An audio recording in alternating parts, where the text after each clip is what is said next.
Hello student, एके free online classes में आपका स्वागत है। तो आज हम क्लास 10वीं के ऑब्जेक्टिव में जितने सारे प्रश्न होते हैं वो सारे हल करेंगे इस चैनल के माध्यम से। लेकिन आज हम जो स्टार्ट करने वाले हैं वो है आपका वास्तविक संख्या पहला चैप्टर का। जो भी 2022 तक में क्वेश्चन पूछा गया है वो क्वेश्चन को हम लोग आज सॉल्व करेंगे। और आप इस वीडियो में अंत तक बने रहिए और आपके लिए बहुत बेस्ट होने वाला है। अगर आप कहीं भी कोचिंग नहीं किए हैं तो भी अगर इस वीडियो को देखते हैं तो आपके लिए ये 50 नंबर पक्का कर देगा।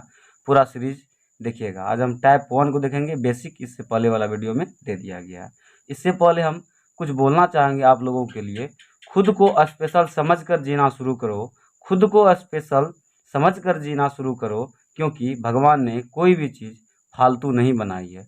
इसलिए आपको लगता है मैथ में बहुत कमज़ोर है तो बिल्कुल गलत है। आज से आप पढ़ना स्टार्ट कीजिए और देखिए आप जो फरवरी में आपका एग्ज़ाम होने वाला है उनमें आप बहुत अच्छा नंबर स्कोर कर पाइएगा। चलिए हम तो वीडियो को स्टार्ट करते हैं।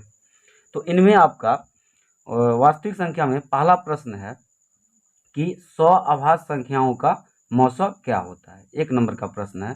तो 100 अभाज्य संख्या को ही हम लोग इसकी परिभाषा से ही स्पष्ट होता है।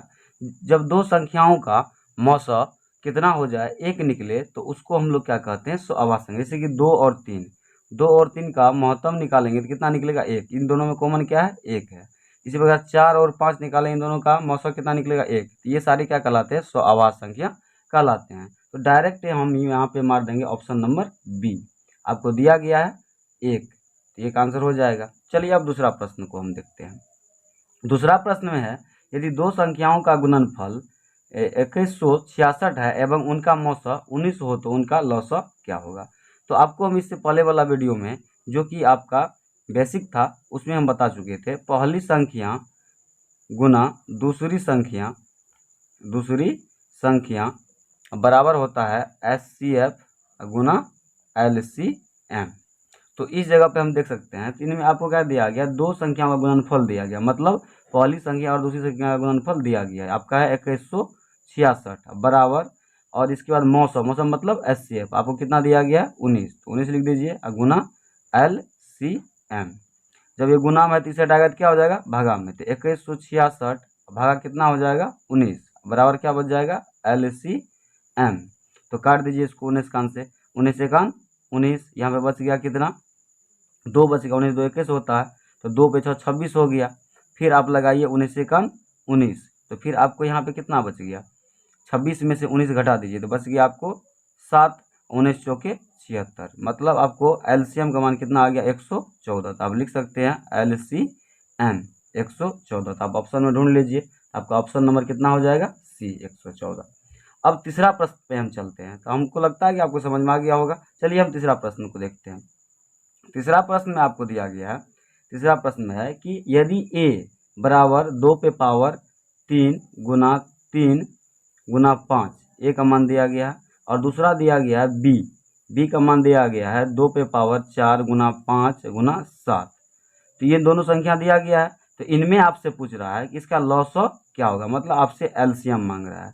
तो आपको हम बताए थे कि एलसीएम निकालने का तरीका यही है कि ऐसा चीज़ देखिए जो सब में आता है और अधिक पावर वाला आता है। तो इनमें और इनमें देखिए, 2 पे पावर 3 और 2 पे पावर 4, दोनों में आता है। इन अधिक पावर वाला कितना है, 2 पे पावर 4 वाला है, तो वो लिख देंगे। इसके बाद देखते हैं 5 इसमें भी आता है और इसमें भी आता है, और अधिक पावर वाला क्या होगा, दोनों का पावर सेम है इसलिए 5 लिख देंगे। और जो नहीं भी आता है उसको भी हम लिख कर गुना कर देते थे। इनमें भी 3 आता है, इनमें 3 नहीं आता, 3 को भी लिख देंगे। इनमें 7 आता है, इनमें 7 नहीं आता है, इसलिए यहाँ पे 7 को भी लिख देंगे। गुना करके लिखिए, 2 को पावर 4 है तो 2 को 4 बार गुना कीजिए, 2 दूनी 4 दूनी 8 दूनी 16, 16 गुना 5 गुना 3 गुना 7, गुना करके 16 पंचे 80 और गुना 21, 7 3 21 हो जाएगा। तो 8 को गुना कीजिए, 8 8 दूनी 16, 8 दूनी 16, तो 1680। 1680 देखिए तो ऑप्शन में आपको कहीं है, तो 1680 ऑप्शन नंबर डी। चलिए अब अगला प्रश्न को देखते हैं। अगला प्रश्न में आपको क्या है, चौथा नंबर में, यदि m एक धनात्मक पूर्णांक है, यदि m एक धनात्मक पूर्णांक है तो धनात्मक विषम पूर्णांक का रूप होगा। तो यहाँ पे m के बारे में आपसे कह रहा है 4 नंबर में, आपका 3 नंबर था। अब स्क्रीन शॉट लेके रख सकते हैं, या तो आप समझ गए तो कोई दिक्कत नहीं। m एक धनात्मक विषम पूर्णांक है। धनात्मक पूर्णांक कह रहा है यहाँ पे। पूर्णांक सबसे पहले किसे कहते हैं? पूर्णांक सभी धनात्मक संख्या, सभी ऋणात्मक संख्या और जीरो सही संख्या को हम लोग क्या कहते हैं? पूर्णांक संख्या, और उनमें बट्टा के रूप में नहीं होना चाहिए। लेकिन यहाँ पे धनात्मक कहता है, मतलब हम प्लस वाला ही लेंगे। प्लस वाला में 1 हो गया, 2 हो गया, 3 हो गया, 4 हो गया, 5, यहाँ से इन्फिनिटी तो आप ले सकते हैं। ये धनात्मक विषम, धनात्मक पूर्णांक, विषम नहीं, धनात्मक पूर्णांक है। तो कहता है धनात्मक विषम पूर्णांक का रूप हो, तो आपको ऑप्शन वाइज में चेक कीजिए। ऑप्शन नंबर ए में है आपको 4m + 2। इन्हें पहले 1 रख के देखिए तो 4 गुना 1 + 2 तो कितना हो जाता है? 4 + 2 कितना हो गया? 6। और 6 जो प्राप्त हुआ इसमें रखने के बाद, इस पूर्णांक का मान रखने के बाद, 6 एक सम संख्या है कि 2 से भाग लग जाता है, इसलिए ऑप्शन आपका पहले नंबर में क्या हो जाएगा? गलत हो जाएगा। अब ऑप्शन नंबर हम क्या कर देखते हैं? बी देखते हैं। ऑप्शन नंबर बी जब देखेंगे 4m + 4, तो 4 गुना, अब मान रखिए पहले 1 रख दीजिए +4, तो 4 एकान 4 +4 कितना हो गया? 8, जो कि ये भी सम प्राप्त हो गया आपको, तो ये भी ऑप्शन नहीं होगा। इसके बाद ऑप्शन नंबर सी देखते हैं। ऑप्शन नंबर सी जब हम देखते हैं तो ऑप्शन नंबर सी में आपको 4m + 1, जब एक मान रखिए तो 4 गुना 1 + 1, तो 4 एकान 4, 1 5 हो रहा है। तो ये एक विषम पूर्णांक तो आ गया, धनात्मक विषम पूर्णांक, क्योंकि बेजोड़ा है तो ये आपको क्या हो गया? विषम संख्या हो गया। एक बार और रख के देख लेते हैं, 2 रख के रखते हैं। तो 4 m का मान 2 रखिए +1, 4 दूनी 8 +1 कितना हो गया? 9। 9 भी एक विषम प्राप्त हो रहा है, इसका मतलब ऑप्शन नंबर आपका क्या हो जाएगा? सी सही हो जाएगा। इसके बाद हम अगला प्रश्न को देखते हैं। अगला प्रश्न संख्या है आपको 5। प्रश्न संख्या है आपको 5। तो 5 नंबर में कहता है निम्नलिखित में कौन सी आभास संख्या है? तो आभास संख्या परिभाषा आप जानते हैं। आभास संख्या किसे कहते हैं? जो संख्या 1 से कटे, अपने आप से कटे और इसके अलावा किसी भी संख्या से नहीं कटे, उसे हम लोग क्या कहते हैं? आभास संख्या। तो 27 1 और 27 के अलावा किसी संख्या से कट गया तो ये आभास संख्या नहीं होगा। अगर नहीं कटा तो आभास संख्या होगा। 27 देखिए 1 और 27 के अलावा आप जानते हैं कि 3 से भी कट जाता है, 9 से भी कट जाता है, ये आवाज़ नहीं होगा। 35 देखिए 1 और 35 के अलावा आपको 7 से भी और 5 से भी कटा, ये भी नहीं होगा। 13 1 और 13 के अलावा किसी भी संख्या से नहीं कटता, इसलिए ऑप्शन नंबर आपका क्या हो जाएगा? सी हो जाएगा। इसके बाद हम चलते हैं 6ठा नंबर प्रश्न में। 6ठा नंबर प्रश्न में आपको क्या कहता है? 6ठा नंबर में कहता है निम्नलिखित में कौन सा अपरिमेय संख्या है? अपरिमेय संख्या किसे कहते हैं? जो संख्या रूट से बाहर कभी भी नहीं निकलता है। तो आपका ऑप्शन नंबर ए में ही हम देखते हैं। रूट कितना है? 17। तो रूट 17 का वर्गमूल कभी भी आपका निकलता है, रूट से बाहर कभी भी निकलेगा, तो आपका पहला ही ऑप्शन हो जाएगा, ऑप्शन नंबर ए, ये आपका अपरिमेय संख्या हो जाएगा। तब दूसरे का जब पहला में ही आपको मिल गया तो दूसरा ऑप्शन आप देखिए भी नहीं, क्योंकि टाइम आपके पास बहुत कम होता है।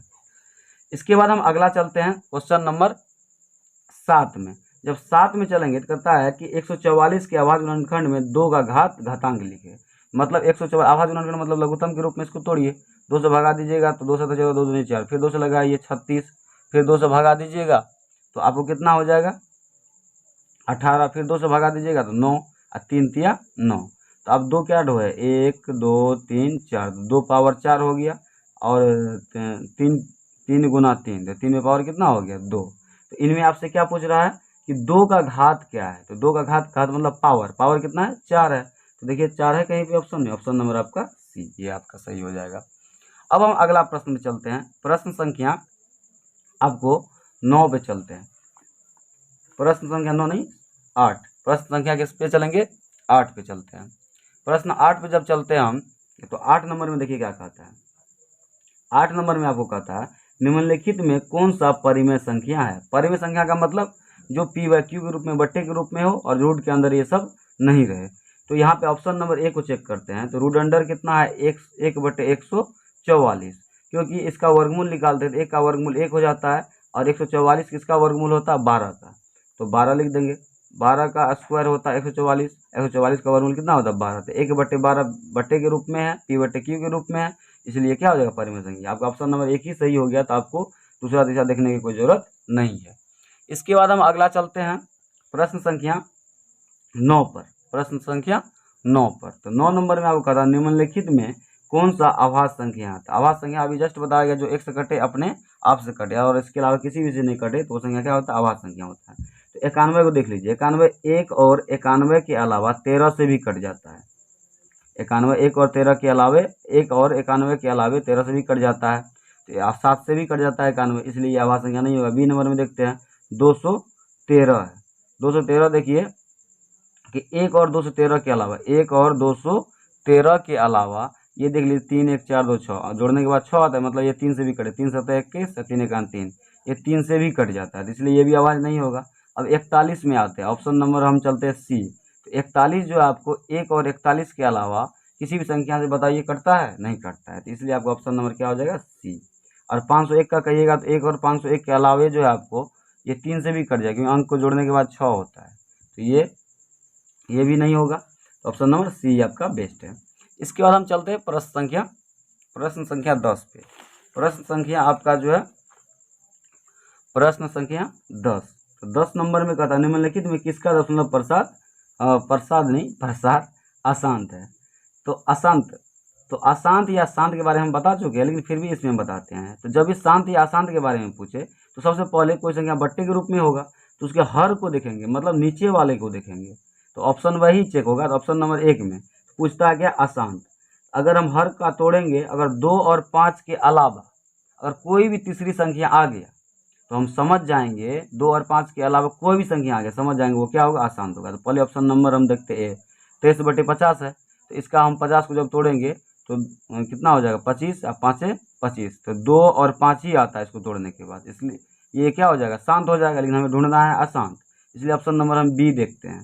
तो जब बी में आएंगे तो 39 बटे आपको दिया गया है 243।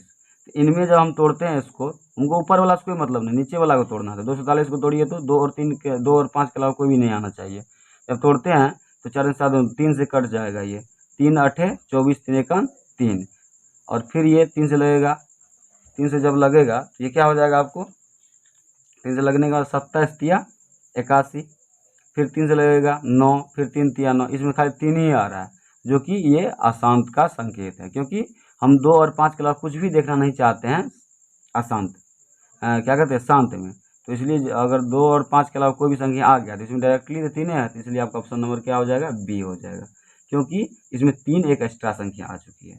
तो ऑप्शन नंबर सी और डी देखने की जो कोई आवश्यकता नहीं है, क्योंकि आपका टाइम वेस्ट करेगा और कुछ करेगा नहीं है आपको। इसके बाद हम 11 नंबर प्रश्न को देखते हैं। तो 11 नंबर प्रश्न देखिए क्या कर रहा है। तो 11 नंबर प्रश्न जो है आपको 11 नंबर में कहता है एक अशून्य परिमेय और अपरिमेय संख्या का गुणनफल। अशून्य का मतलब खाली शून्य नहीं होने चाहिए, तो अशून्य परिमेय का मतलब आप कुछ भी ले सकते हैं, 1 2 3 4 5, खाली शून्य को छोड़ के कुछ भी ले सकते हैं, ये सारे आपको क्या है, अशून्य परिमेय है। तो कहता है अशून्य परिमेय और अपरिमेय संख्या का गुणनफल। तो अपरिमेय संख्या कोई भी ले लीजिए, तो √3 भी ले सकते हैं, √5 भी ले सकते हैं, √7 भी ले सकते हैं, ये सब अपरिमेय है क्योंकि रूट से बाहर नहीं निकलेगा। तो अशून्य परिमेय और अपरिमेय संख्या का गुणनफल क्या होगा, देखिए तो हम ले लेते हैं पहला नंबर, एक ले लेते हैं परिमेय संख्या 1, और √3 का गुणनफल कीजिए तो क्या होगा आपको, √3 ही होगा, अपरिमेय ही प्राप्त होता है। फिर हम 2 ले लेते हैं और उसको गुना करेंगे √5 से, क्योंकि ये आपको क्या अशून्य परिमेय है और ये अपरिमेय, गुना करें तो भी 2 √5 है, ये भी क्या है आपको एक अपरिमेय संख्या है। इसलिए हम कह सकते हैं अशून्य परिमेय और अपरिमेय संख्या का गुणनफल हमेशा ही आपको क्या होता है, अपरिमेय ही होता है, ये बात आपको याद रखना है। चलिए अगला प्रश्न है आपको, अगला प्रश्न है क्या कहते हैं 12 नंबर में। तो 12 नंबर आपको क्या कहता है कि 45 और 60 का औसत, ये कोई बताने वाली बात है। 45 को तोड़िए आप तो क्या हो जाएगा, 5 4 3 से 3 1 3 है, 3 5 15, फिर 3 से करा 3 5 15, तो आपको आ गया 3 की पावर 2 गुना 5, और इसके बाद आपको 60 को भी तोड़िए तो आपको हो जाएगा 2 से 30, 2 से लगाइएगा 15, और फिर 3 से लगाएगा 3 5 15, तो 2 पे पावर 2 हो गया, 3 गुना 5 हो गया। तो आपको बताए थे एचसीएफ निकालने के लिए, एचसीएफ कैसे निकाला जाता है। एचसीएफ निकालने के लिए हम क्या करते हैं, जो सब में आता है और कम पावर वाला होता है, देखिए 3 इसमें भी आ रहा है और 3 इसमें भी आ रहा है, इनमें भी 3 आ रहा है, इनमें भी 3 आ रहा है, और कम पावर वाला क्या है, 3 पे पावर कुछ नहीं है, ऐसा 3 पावर 2 है तो कम पावर वाला ही नहीं हुआ, तो 3 लिख देंगे। इसका देखिए 5 इसमें भी आता है और 5 इसमें भी आता है, और कम पावर वाला क्या लेंगे, दोनों बराबर है, इसलिए 3 गुना 5 लिख देंगे। इसके बाद कहिएगा 2, तो 2 सब इसमें तो आता है लेकिन इसमें नहीं आता है, इसलिए केवल यही हो जाएगा, ऐसे गुना करके लिख देंगे 3 5 15। तो ऑप्शन आप ढूंढिए 15, ऑप्शन नंबर आपका डी हो जाएगा। अब हम चलते हैं प्रश्न संख्या 13 की ओर। अब हम प्रश्न 13 को देखते हैं। तो कहता है पाई बटे 3 मतलब पाई बटे 3 परिमेय संख्या है, अपरिमेय संख्या है, पूर्णांक संख्या है, इनमें से कोई नहीं। तो आपको देखते ही मार देना है कि पाई अगर अपरिमेय है तो उसमें 3 से भगा दे या 10 से भगा दे या 50 से भगा दे तो भी क्या होगा, अपरिमेय संख्या ही होगा। हमेशा ये बात याद रखिए, पाई आया वो हो गया अपरिमेय संख्या। अब इसके बाद आपका ऑप्शन नंबर कितना हो गया इसका, बी। अब हम चलते हैं 14 नंबर पे। तो 14 नंबर प्रश्न में कहता है कि यदि एफ एक्स, यदि कहता है एफ एक्स बराबर x cube minus 5x² plus 2x+2 है तो एफ 1 का मान ज्ञात कीजिए। मतलब f का f ही है और x के जगह पे क्या आ गया, 1 आ गया। इसका मतलब x का मान कितना है, 1 है। तो इन सब में क्या कीजिए, x का मान रख दीजिए, जो आएगा वही आपका आंसर हो जाएगा। तो आपको है x cube minus 5x² plus 2x plus 2। सब में x का मान कितना रखिएगा, 1, क्योंकि f1 का मान निकालना है। तो x का मान कितना रखिएगा, 1 का क्यूब माइनस 5 गुना 1 का स्क्वायर प्लस 2 गुना x का मान 1 प्लस 2। तो 1 का क्यूब कीजिएगा तो 1 गुना 1 गुना 1 तो 1 ही होगा, माइनस 5 1 का स्क्वायर कीजिएगा तो 1 ही होगा, प्लस 2 को 1 से गुना कीजिएगा तो 2 ही होगा, प्लस 2। तो 1 माइनस 5 को 1 से गुना कीजिए तो 5 प्लस 2 प्लस 2। तो इनमें ये प्लस है, ये प्लस है, इसके बाद ये प्लस, 2 दूनी 4, 2 2 4 1 5, तो 5 माइनस 5 क्या आ जाएगा आपको, 0 हो जाएगा। तो ऑप्शन नंबर आपका हो जाएगा ए। इसके बाद हम चलते हैं 15 नंबर प्रश्न पे। तो 15 नंबर पे जब आएंगे हम, तो 15 नंबर में देखिए क्या कहता है कि 0.7 पर है रेकरिंग।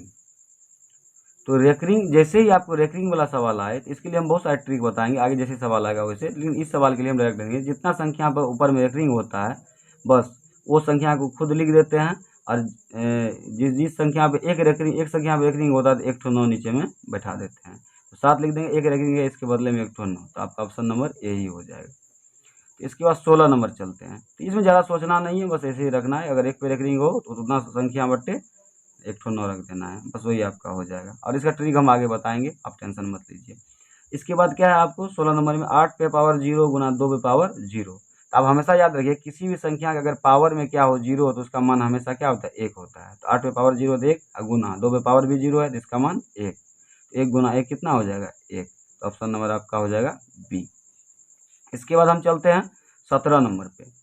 जब 17 नंबर पे चलेंगे, 17 नंबर प्रश्न में क्या कहा देखिए।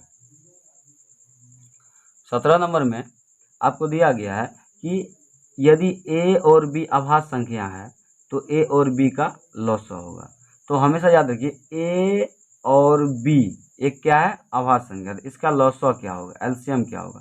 तो हम एक एग्जाम्पल के द्वारा समझते, मान लीजिए एक अभाज्य संख्या ए है, इसका मतलब इसका मान क्या हो सकता है, 2 भी हो सकता है, 3 भी हो सकता है, 5 भी हो सकता है, क्योंकि अभाज्य संख्या है। और बी भी अभाज्य है तो ये भी 2 भी हो सकता है, 3 भी हो सकता है, 5 भी हो सकता है। अगर हम क्या करते हैं, अगर अभाज्य संख्या का हम लॉसा निकालते हैं तो हमेशा ही क्या दोनों में गुना हो जाता है, क्योंकि अगर ये अभाज्य 3 लेते हैं और ये 2 लेते हैं तो 3 और 2 का जब आप क्या कीजिएगा, एलसीएम निकालिएगा तो क्या होगा, निकलेगा नहीं, दोनों गुना करना पड़ेगा, 3 दूनी 6। जैसे उसी प्रकार ए और बी अभाज्य है तो इसका निकालने का एक ही तरीका, दोनों को गुना कर दीजिए, ए गुना बी आपका क्या हो जाएगा, एलसीएम हो जाएगा। इसलिए आपका ऑप्शन नंबर हो जाएगा सी। अब हम अगला प्रश्न को देखते हैं। तो अगला प्रश्न है आपका 18 नंबर। तो 18 नंबर प्रश्न में कहता है निम्नलिखित में से कौन अभाज्य संख्या है। तो फिर वही प्रश्न को रिपीट कर दे, लेकिन 2020 में पूछा गया है, ये क्वेश्चन बार बार रिपीट होता है। तो देखिए, अभाज्य संख्या 1 से कटे अपने आप से और किसी भी से नहीं कटे, अभाज्य संख्या होता है। तो 15 1 और 15 के अलावा 3 से भी कट रहा है, इसलिए अभाज्य संख्या नहीं होगा। 23 1 और 23 के अलावा किसी भी संख्या से नहीं कट रहा है, इसलिए ये क्या हो जाएगा, आपको अभाज्य संख्या हो जाएगा। 12 1 और 12 के अलावा 3 से भी कटता है, 2 से भी कटता है। 75 1 और 75 के अलावा 5 से भी कटता है, 3 से भी कटता है। इसके बाद हम चलते हैं 19 नंबर। 19 नंबर जब हम चलेंगे तो 19 निम्नलिखित में से कौन अपरिमेय संख्या, अपरिमेय संख्या मतलब जो रूट से बाहर नहीं निकले। तो निम्नलिखित में से कौन परिमेय संख्या है, निम्नलिखित में कौन परिमेय संख्या है। तो जो रूट से बाहर निकल, सब तो अभी रूट में नजर आ रहा है, जो रूट से बाहर निकल जाएगा वही हो जाएगा आपको क्या, परिमेय संख्या। तो आप देख रहे हैं कि 2 माइनस रूट 3 है, तो ये परिमेय है और ये क्या है, अपरिमेय। तो परिमेय और परिमेय का अंतर अपरिमेय ही होता है, तो ये अपरिमेय होगा। रूट 5 तो आप जानबे करते हैं, रूट 5 क्या होता है, एक अपरिमेय संख्या होता है, लेकिन आपको ढूंढना है परिमेय। तो आपको सी नंबर ऑप्शन में दिया गया है, सी नंबर ऑप्शन में कि 2√3/3। अभी तो रूट नजर आ रहा है, रूट कट जाएगा, √3 तो बच गया क्या, 2 के बट्टे में कुछ एक है, तो बट्टे के रूप में भी आ सकता है। तो इसलिए आपको ऑप्शन नंबर सी आपको क्या हो जाएगा, परिमेय संख्या हो जाएगा।